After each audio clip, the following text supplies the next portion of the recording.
In this video, we're going to explore pumpkins using the medium of oil pastels.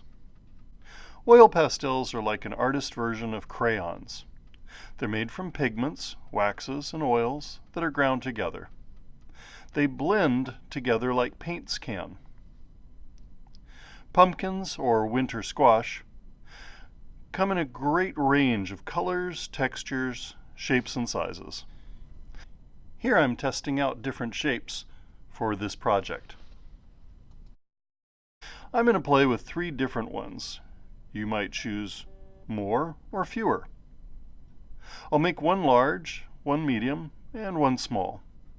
It's okay if yours are bumpy, lopsided, or funny looking. I'll put some behind the others to give my picture a feeling of depth or space.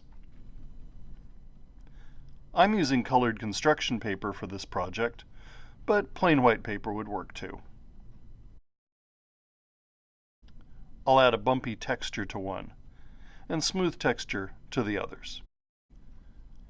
I set aside several colors from the same family: dark blue, light blue, gray, and white. Objects lit by the sun are often lighter value on the top and darker value on the bottom. I'm going to use that idea as I color each of the pumpkins.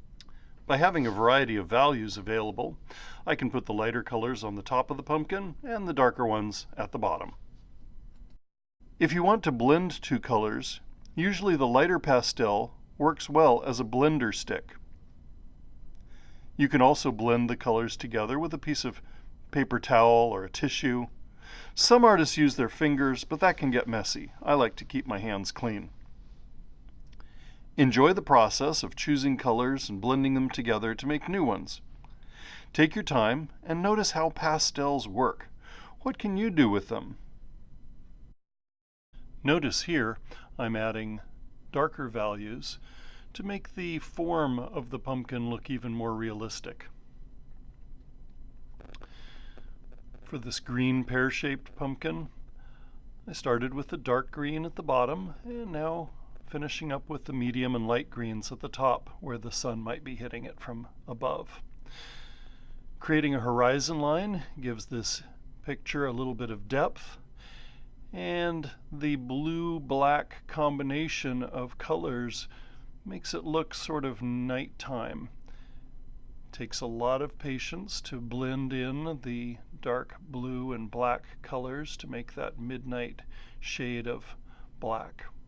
Some paper on the desk helps keep the desk clean as you work near the edges. And to create a cast shadow on the ground, I used a dark blue oil pastel to make it look like they're not floating, but are sitting firmly on the ground. The purpose of every piece of art is to prepare you for your next piece of art. As you finish up this one, what does it make you think of next? You know if you did the same project again, it would not turn out the same. You would make different choices along the way, and often the 3rd or 4th version of an idea is better than the first attempts. Many artists work like this, in series, where they explore the same idea over and over, just like a writer makes several drafts of their writing. Some artists find it useful to have conversations with others to help them develop their ideas. As you're working, I invite you to be open to different ideas that you want to explore. What will you create?